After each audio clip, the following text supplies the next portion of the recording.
We're Chumos, Yud Aleph Yud. One may kindle Shemen or Shafer in the synagogues, houses of study, in dark alleys, and for the Oh, sick. wait. This is the wrong part. You're in Trumos here. Well, I'm supposed to be at Yeah, so Cologne. you're Oh, in Maasros. I'm sorry, you're you're in right. Trumos. We're in Maasros now. Yeah, I, I can't. I took my bookmark out, so I don't know where it is. we're in Gimel Hay. Okay, I think that's where it was. I just opened it. Okay. What courtyard mender is liable to Maasros? Rosh Hashanah says a Tyrian yard where goods are under guard. Rabbi Kiva says any which one person opens and the other closes is exempt. And Nehemiah says anywhere a person is not shy to eat and renders it liable.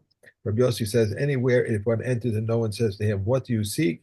is exempt. Rabbi Yehuda says if there are two courtyards, one within the other, the inner one is liable, the outer one is exempt. Roofs are exempt even when they belong to a courtyard, which is liable.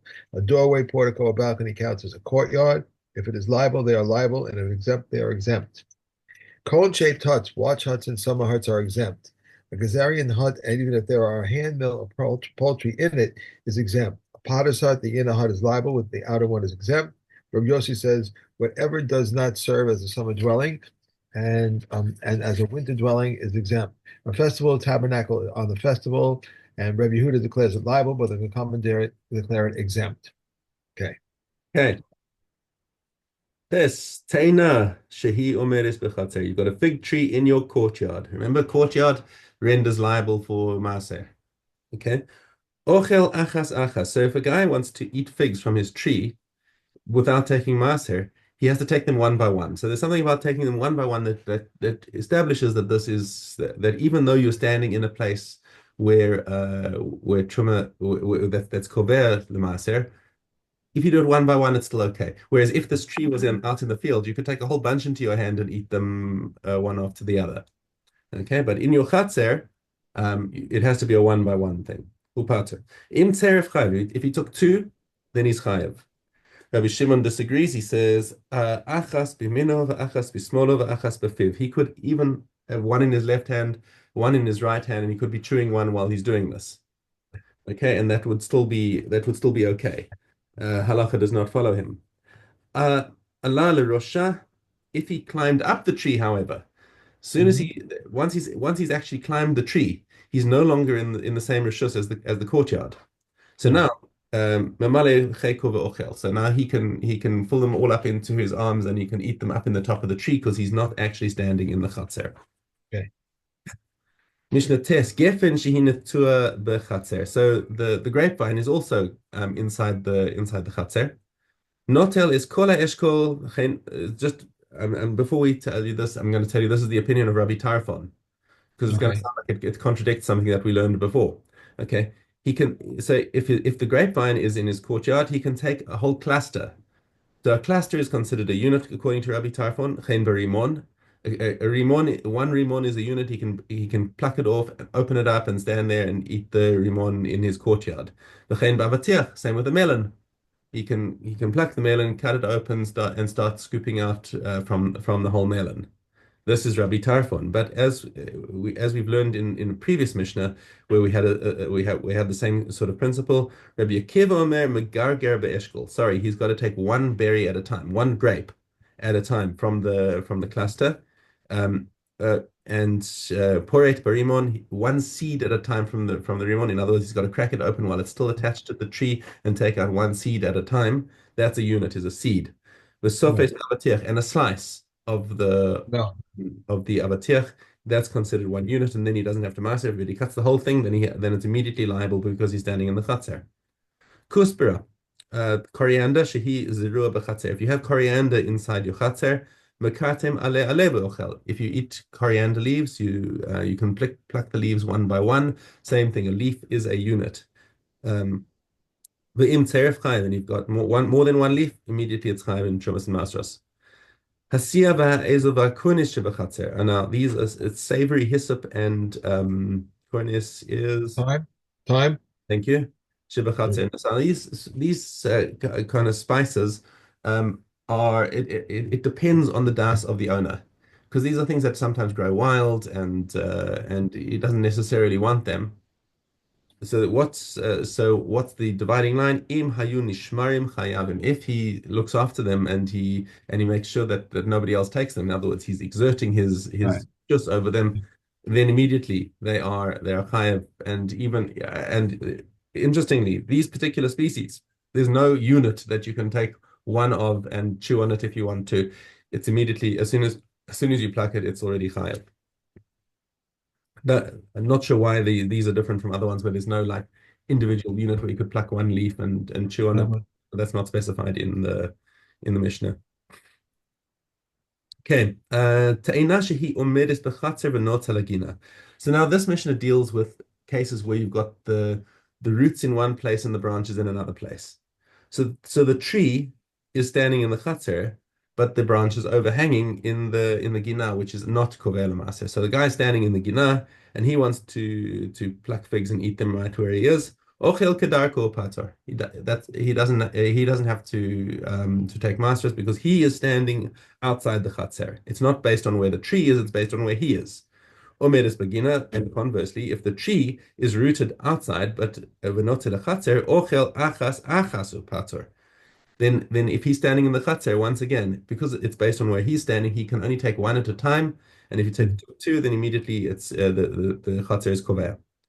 Omedes ba'aretz v'not ala chutz la'aretz. What happens if the tree is standing on the border of Eretz Yisrael and chutz la'aretz, and it's hanging over the river or over the border, or b'chutz la'aretz v'not ala aretz, or conversely, if it's planted in chutz la'aretz and he's standing and wants to pluck it in Eretz Yisrael, hakol holech achar ha'ikar. The root is kovea. So previously we said it's where the guy is standing that's koveah. In these cases over here, the sanctity of the fruit is dependent on where the roots are. Because if it's drawing its nourishment from Eretz Israel, then it's pre-Eretz Israel. And if it's drawing its nourishment from Chutz La'aretz, it's completely pater because there's no at least midoraisa. Because all of the neighboring territories of Eretz Israel have Chumas and Maasros D'Rabbanan, but we're talking about Right. from the Ikar Halacha over here. Uvavate arei choma. Now, houses of a walled city. Remember, houses of a walled city have a different halacha from any other houses in terms of possession, right? Because houses anywhere outside a walled city have the shmita, at least have yovel, where it reverts to the owner. Whereas in Right. a walled city, you've got a completely different halacha that if you sell it and the guy is in it for a year from day to day, right, for 365 days, then he This. then it becomes his forever. There's no yovel. Okay. So now what happens with trees that are attached to a house in the trees in land that's in a walled city? So how do you judge whether the tree has got that possession? Because does it revert in the seventh year or not? Bate are choma hakol holech acharei ikar. Again, it goes after the root. Where is the root of the tree? Is it inside the city or is it outside the city? Okay. But what's different is va'are miklat when you have an ir miklat and you've got the rodef, you've got the rotzeach who had to flee your ir miklat. He doesn't have to stay inside the walls of the Right. city. He's got the tuchum of the walled city as well that he's allowed to go out for a walk and he's still safe. Right. Okay. Now, what happens if he's under a tree right on the edge of that area and the goyla dam is hanging around to see if he's going to step outside? Okay. So he's under the tree. And now the question is he protected or not by this tree? It all depends on the canopy of the tree. Right. So if the can so in other words, basically where the guy is, if the part of Right. the canopy is outside and even if the root of the tree is inside and the canopy is out, then he's not protected. And conversely, if the root is outside but the canopy is inside and he's sitting under it, that's what counts as where Got to he's. be under that tree. You got to be standing. Yerushalayim hakol holech achar nof. And when it comes to halachas of Yerushalayim, like what foods that can be eaten inside, outside Yerushalayim, it all again goes after the canopy of the tree, not after the root. Okay. Okay. Trimos Yud Aleph Yud. Okay. One may kindle Shemin Sarefa in the synagogues, houses of study, in dark alleys, and for the sick, for the permission of a priest. If the daughter of a non-priest who married a priest frequents her father's house, her father may kindle with her permission. One may kindle in a house where there is a feast, but not in the house of mourning. So says Rabbi Yehuda. Rabbi Yossi says in a house of mourning, but not in the house of where there is a feast. And Rabbi Meir forbids it in either place, and Rabbi Shimon permits it in either place. Hadron Allah, Maseches Trumos. Okay, let's go back to the beginning of Maasros. Aleph Aleph. They establish a general rule regarding Maasros. Whatever is food in his garden and grows from the soil is liable to Maasros. And they establish another general rule. Whatever is food at the beginning and is food at the conclusion, even though it keeps it to increase the food, is liable, whether small or large. And whatever is not food at the beginning but is food at the conclusion is not liable until it becomes food. When do fruits become liable to Maasros? Figs when they reach the bochal stage, grapes and wild grapes at their insipid maturity, and sumac and mulberries when they become red, and all the red fruits when they become red. Pomegranates when they soften, dates when they swell, peaches when they show veins, and nuts when they form a store. Rabbi Yehuda says nuts and almonds when their skin has been formed. Okay. Okay. We also have Chumas Yep. based on. One may separate truma from clean for unclean, but if he did separate his truma is truma. In truth, they said if part of a cake of pressed figs became unclean, he separates truma from its clean part and from its unclean part. So too, a bundle of vegetables or a heap, or if there were two cakes, two bundles or two heaps, one unclean and one clean, he may not separate from one for the other. Rabbi Eliezer says one may separate truma from the clean for the unclean. One may not separate truma from unclean for clean, but if he did separate in error, his truma is truma. If unintentionally he has affected nothing. So too, if the son of a Levite who has tevel ma'aser continues separating for it, if in error what he did is done, if intentionally he has affected nothing. Rabbi Yehuda says if he knew at the outset that even if he did it in error, he has affected nothing. If one immersed vegetables on Shabbos, and if in error he may use them, if willfully he may not use them. If he one tithe or cooked on the Sabbath in error, he may eat. If willfully he may not eat. If one planted on the Sabbath, if in error he may retain it. If willfully he must uproot it. But in the seventh year, whether in error or willfully, he must uproot it. Okay. Okay. Okay, payoff. Okay. Dollar of Zion. If a person consecrated standing ears and he redeems standing ears, he's liable. Sheaves and he redeems sheaves, he's liable. Standing ears and he redeems sheaves, he is exempt. For at the time when he became liable, it was exempt. Similarly, if a person consecrates his produce before the beginning of the Maasros season and he redeems it, it's liable. After the beginning of the Maasros season and he redeemed it, he is liable. If he consecrated it before it was finished and the treasurer finished it, and afterwards he redeemed it, it's exempt. For at the time he became liable, it was exempt. If a person gathered payah and said, "This is for such and such a poor person," Rabbi Eliezer says he has acquired it for him. Okay. Now, truma comes into effect in the. That's it, right? That was it. Yeah. Remember, you haven't finished the Mishnah. I didn't finish it.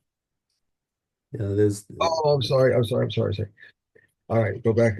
He's acquired it for him, but the sages say he shall give it to a poor person whom he meets first. The leket and the shikachah and the pay of non-Jews are liable to Maasros unless he has declared them ownerless. Okay. The truma comes into effect a lot. I'm doing a Tamora, the Masechet Tamora with my Carusa in New York. So a lot of things with truma come in over there. It's a very difficult Masechet though, for me anyway. All right. We have over here Olios, and we have Yud Zion. Hey, with regard to a field in which a grave was lost. I lost this. Wait a second. Yes, that's right. I know. I lost something over here. With regard to a field, I'm sorry, turned the wrong page. With regard to a field which a grave was lost, and a house with an upper story was built on it, if the doorway of the upper house was directly above the doorway of the house, the upper story remains tahor. If not, the upper story remains tameh. Soil of a Beis HaPras and soil from outside the land of Israel that arrive as vegetable combined when there is as much as the seal of packing sacks. These are the words of Rabbi Eliezer. The sages say only when the amount equal to the seal of a packing sack is in one place. Rabbi Yehuda says it used to happen that letters came from overseas to the sons of Kohanim Gedolim, and they had on them the equivalent of the saw of two seals. Yet the sages were not concerned that they might become tamei. How do we harvest the grapes of the base kapras? First, we must sprinkle on every person and on all utensils that will be used in the harvest, and we repeat the sprinkling and then pick and remove the grapes for the base of pras. Other people then receive the grapes and transport them to the press. If these people touch them, they become tamei. This is according to Beis Hillel. And Shammai says he holds the sickle with palm bast, and he reaps with a sharp stone and then places the grapes into an olive pressing basket and brings them to the press. Rabbi Yossi says, under what circumstances are these things said? When a vineyard becomes a base of pras. However, if someone planted a base of pras, the grapes must be sold in the market. There are three types of base of pras. One who plows a grave, one who plows a grave where the law is that any species of tree can be planted, but no seeds can be sown except for seeds from plants that are cut. And if he pulled out the plant, he piles his produce into the field itself and sifts through it through two sifters. These are the words of Reb Meir. However, the sages say grain with two sifters and legumes with three sifters. The straw and the bean chaff are then burnt. The field spreads tumah through touch and carrying, and does not render tamei through ohel. Avos. Avos. Av- Torah, Those who receive the Torah from Sinai and transmit it to Yeshua, and Yeshua to the elders, and the elders to the prophets, and the prophets transmitted it to the men of the great assembly. I said three things: be deliberate in judgment, develop many students, and make a fence around the Torah. Shimon HaZadik was one of the remnants of the great assembly. He used to say, "The world stands on three things: upon Torah, upon the divine service, and the acts of kindness." I really enjoy this Mishnah, these Mishnayos here. Number 3, what about Antigonus? Let's not forget Antigonus. No, we can't forget him. Antigonus, leader of Soko, received the Mizorah from Shimon HaTzadik. He used to say, "Do not be like servants who serve the master for the sake of receiving a reward, but rather be like servants who serve the master for the sake of, not for the sake of receiving a reward, and the fear of heaven should be upon you." Okay. And we are Yiviyamos. Okay. Hey, Dalit. How so? If he performed mama and with one and then mamas with the other, they require two bills of divorce and kalitza. Mama with one and then a bill of divorce to the other. She requires a bill of divorce and kalitza. Mama with one and then he have cohabitated with the other. They require two bills of divorce and kalitza. Mama with one and then he performed kalitza with the other. The first requires a bill of divorce. If he gave a bill of divorce to one and then a bill of divorce to the other, they require kalitza from him. A bill of divorce to one and then he cohabitated with the other, she requires a bill of divorce and kalitza. A bill of divorce to one and then mama with the other, she requires a bill of divorce and kalitza. A bill of divorce to one and then kalitza to the other. There is nothing after kalitza. If he performed kalitza and then performed kalitza, then performed kalitza or performed kalitza and then mamar, and he gave a bill of divorce or cohabitated, or if he cohabitated and then cohabitated, or he cohabitated and then performed mamar and he gave a bill of divorce or performed kalitza, there is nothing after kalitza. It's the same as if there was one person with two yavamos or two yavamim with one yavama. Okay. One more. If he performed, no? Yeah, one performed kalitza and then performed mamar and gave a bill of divorce or cohabitated, or if he cohabitated and then performed mamar and gave a bill of divorce or performed kalitza, there is nothing after kalitza, whether at the beginning or the middle or at the end. However, in the case of cohabitation, when it is at the beginning there is nothing after it. But when it is the middle or at the end, there is something after it. The Bechama says whether it is cohabitation or kalitza, and whether it's the beginning or the middle or the end, there is nothing after it. Okay. Okay. Good. We're going in Kutzlars. We're staying.